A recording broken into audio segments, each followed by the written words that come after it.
नमस्कार दोस्तों। Ocean network में आपका स्वागत है। ये पता लगने के बाद कि सीमा हैदर के जो चाचा हैं वो पाकिस्तान आर्मी में सूबेदार हैं और भाई पाकिस्तानी आर्मी में हैं, ये पता लगने के बाद कि उसने पाकिस्तानी सिम को तोड़ दिया था, नष्ट कर दिया था और अपने मोबाइल सेट को भी फेंक दिया था। ये पता लगने के बाद पुलिस ने जो एटीएस है, यानी एंटी टेररिज्म स्क्वाड, उसने करीब 10 घंटे तक सोमवार को उससे पूछताछ की।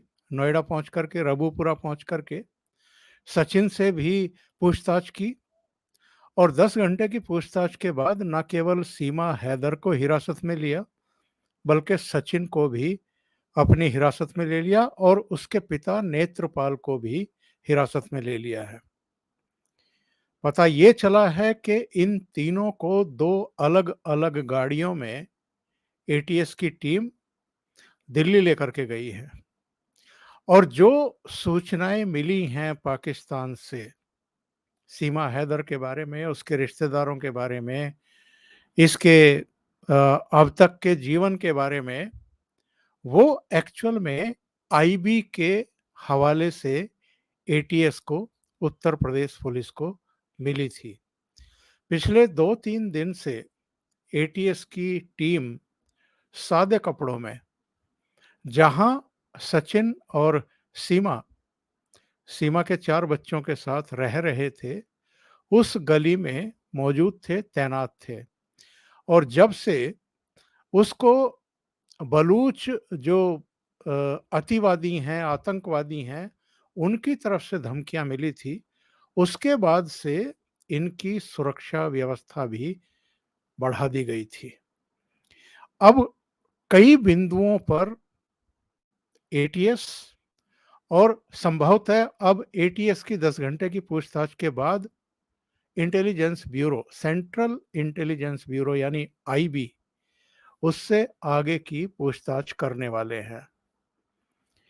जो चैट थी, यानी नेपाल के रास्ते भारत में आने से पहले की जो चैट थी, सचिन की और सीमा हैदर के बीच में जो हुई थी, इसके अलावा उसकी किस-किस से चैट हुई थी, वो जो चैट डिलीट की गई हैं, जो फ़ोन और सिम फेंका गया था या तोड़ा गया था, उसके बारे में जानकारी ये मिल रही है कि जो चैट थी उनको तो रिकवर करने की कोशिश हो रही है।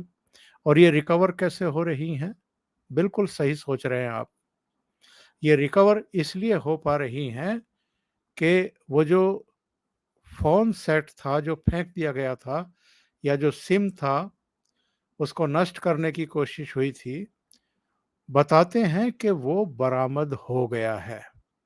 और अगर बरामद हो गया है तो अब जांच एजेंसियों को ये पता लगाने में अधिक परेशानी नहीं होगी कि जब ये कराची से दुबई पहुंची या शारजाह पहुंची, शारजाह से फ्लाइट पकड़ करके जब काठमांडू लैंड हुई और काठमांडू से जब वो पहले मार्च में सचिन के साथ उसने 7 दिन बिताए और उसके बाद फिर उसी रूट से अपने बच्चों को भी लेकर के आई और भारत में प्रवेश किया, तो उससे पहले यानी भारत में प्रवेश करने से पहले उसकी चैट के ज़रिए या फ़ोन के ज़रिए, कॉल के ज़रिए किस-किस से बातें होती थी, किस तरह की बातें होती थी, ये जानकारी अब जुटाने की कोशिशों में लग गई हैं जांच एजेंसियां। जैसा मैंने कहा कि इनके चाचा पाकिस्तानी सेना में सूबेदार हैं, ये आईबी को पता चल गया है अपने सोर्सेज से। इसका भाई भी पाकिस्तानी आर्मी में है, ये भी पता चल गया है। ये शुरू में नानुकर कर रही थी, 1 या 2 बार इसने कहा कि हाँ, उसका भाई पाकिस्तानी आर्मी में है। लेकिन जब उसको लगा कि ये उसका वीक पॉइंट बनने जा रहा है। तो वो संभवतः घबरा गई और उसने बयान बदले। सीमा हैदर का जो पति है वो तो आप जानते हैं कि दुबई में है, पिछले साढ़े 3-4 साल से है, 2019 से है, और वो भी टेलीविज़न पर चैनलों पर अपीयर हुआ है। इसका और उसका आमना-सामना भी कराया गया है। दोनों में वहाँ भी तू-तू मैं-मैं शुरू हो गई थी।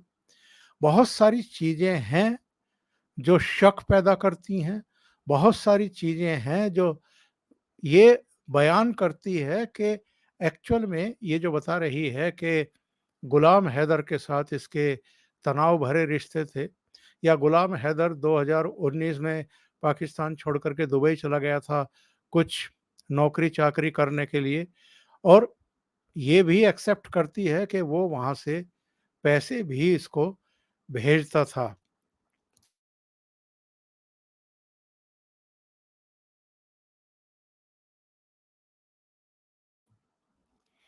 इन सारी चीज़ों की तो पुष्टि हो गई है, लेकिन पबजी खेलते-खेलते आप किसी हिंदुस्तानी नौजवान के प्यार पास में घिर जाएँ और फिर अपने बच्चों को लेकर के भारत चली आएँ, उसके साथ रहना शुरू कर दें, और ऐसा नहीं है कि कोई वैध वीज़ा लेकर के आप परमिशन लेकर के भारत की सीमा में प्रविष्ट की गई हों। अवैध तरीके से आप नेपाल के रास्ते चल कर के आई हैं, तो ये अपने आप में एक और बड़ा गुनाह है। ये भी पता लगा है कि ये पाकिस्तान से कोई अपना एक घर बेच कर के, और जो इसके ससुर हैं उनका तो कहना है कि वो घर से 8 लाख रुपए भी ले गई, कुछ और सामान ज्वेलरी टाइप भी ले गई।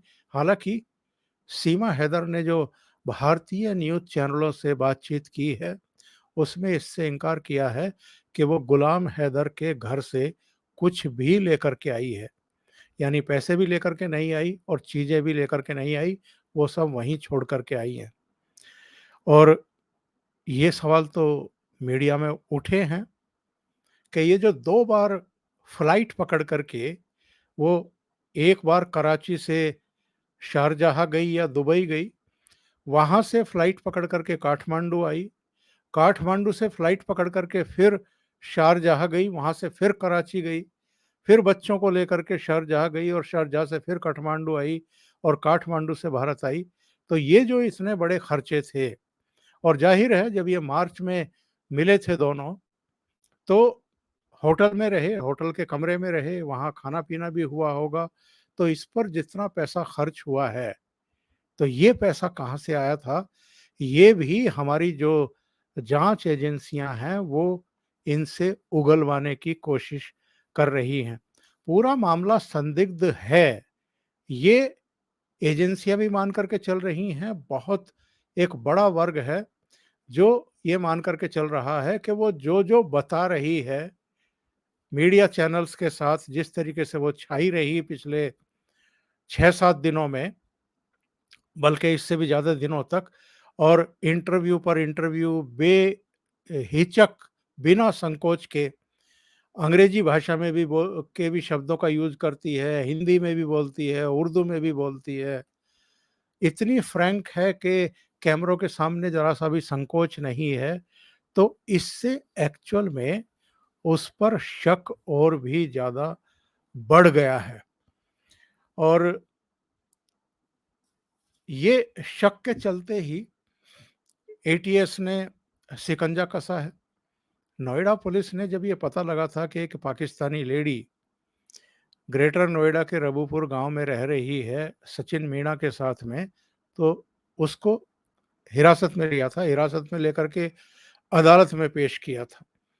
अदालत ने पहले बच्चों के साथ ही उसको जेल भेजने के आदेश दिए थे, पर बाद में जो अदालत में वकील की तरफ से तर्क दिए गए कि मानवीय आधार पर 4 बच्चों के साथ उसको जेल में रखना ठीक नहीं होगा, तो फिर उसको ज़मानत दे दी गई थी। लेकिन अभी ये जानकारी मिल रही है कि जो नई सूचनाएँ आई हैं कि इसका चाचा सूबेदार है पाकिस्तानी आर्मी में, इसका भाई भी पाकिस्तानी आर्मी में है, तो अब जो पुलिस है वो नए सिरे से कुछ धाराएं जोड़ करके, कुछ आरोप लगा करके इसकी जमानत कैंसिल करवाने की तैयारी कर रही है और इसको फिर से जेल भेजे जाने की तैयारियां शुरू हो चुकी हैं। लेकिन जो एटीएस ने सोमवार रात को 10:30-11 बजे तक उससे पूछताछ की और करीब-करीब 10 घंटे पूछताछ की, उसका नतीजा क्या निकला है? उसमें कौन से तथ्य सामने आए हैं? इसका खुलासा अभी मीडिया के सामने एक्चुअल में हुआ नहीं है। पर जिस तरीके से अ, सीमा हैदर को, सचिन को और सचिन के पिता नेत्रपाल को वहाँ से एटीएस की टीम लेकर के गई है और दिल्ली गई है, अज्ञात स्थान पर लेकर के गई है, तो ये कयास लगाए जा रहे हैं कि आईबी के अधिकारी भी उससे पूछताछ कर सकते हैं। और अगर सेंट्रल एजेंसियां अब इस पूरे मामले में इन्वॉल्व हो गई हैं, तो आप और हमें ये मान करके चलना चाहिए कि अब ये मामला भारत और पाकिस्तान के बीच का भी होने वाला है और हो चुका है ऑलरेडी। इसके पास से जो आइडेंटिटी कार्ड मिले हैं, पहचान पत्र मिले हैं, उनको जांच एजेंसियों ने पाकिस्तानी उच्चायोग को भेजे हैं पुष्टि के लिए, जांच पड़ताल के लिए, और वहाँ कराची में इसकी पड़ताल करके ये सही हैं, नकली हैं, फर्जी तो नहीं हैं, फेक तो नहीं हैं, इसका पता लगाने के लिए और इनके परिवारजनों के बारे में भी जानकारी निकालने के लिए। तो सबसे बड़ी खबर ये सोमवार और मंगलवार की रात की कि सीमा हैदर को उसके अभी जो प्रेमी है, जो बॉयफ्रेंड है, जो आपस में शादी होने का दावा कर रहे हैं नेपाल के पशुपतिनाथ मंदिर में, उन दोनों को हिरासत में लिया गया है। अभी गिरफ्तारी की सूचना नहीं है, हिरासत में लिया गया है और आगे फर्दर पूछताछ के लिए दिल्ली ले जाया गया है। यानी सोशल मीडिया पर जो लाठियां भांजी जा रही हैं दोनों पक्षों की तरफ से, राष्ट्रवादियों में भी ऐसे बहुत हैं जो सीमा हैदर की पूरी कहानी को ही शक की दृष्टि से देख रहे हैं, उसको एक चालाक औरत समझ रहे हैं, मान रहे हैं, और जो राष्ट्रवादियों के खिलाफ लाठियां भाजते रहते हैं सोशल मीडिया पर, वो भी उसको हिरासत में लिए जाने पर ऐसे खुशियां मना रहे हैं कि बस पूछिए मत। अगर आप ट्विटर पर या दूसरे सोशल मीडिया मंचों पर जाकर के देखें तो आपकी समझ में आएगा कि एक्चुअल में सोशल मीडिया में क्या चल रहा है। अभी के लिए इतना ही। बहुत बहुत धन्यवाद। अगर आपको ये चैनल और इसके कंटेंट पसंद आ रहे हैं तो लाइक करें, कमेंट करें, वीडियो को शेयर भी करें। अभी तक अगर आपने ये चैनल सब्सक्राइब नहीं किया है तो सब्सक्राइब कर लें और साथ में लगे बेल आइकॉन को दबाना ना भूलें ताकि आगे आने वाली वीडियो उनके नोटिफिकेशन आप तक पहुंचते रहें। बहुत बहुत धन्यवाद। नमस्कार।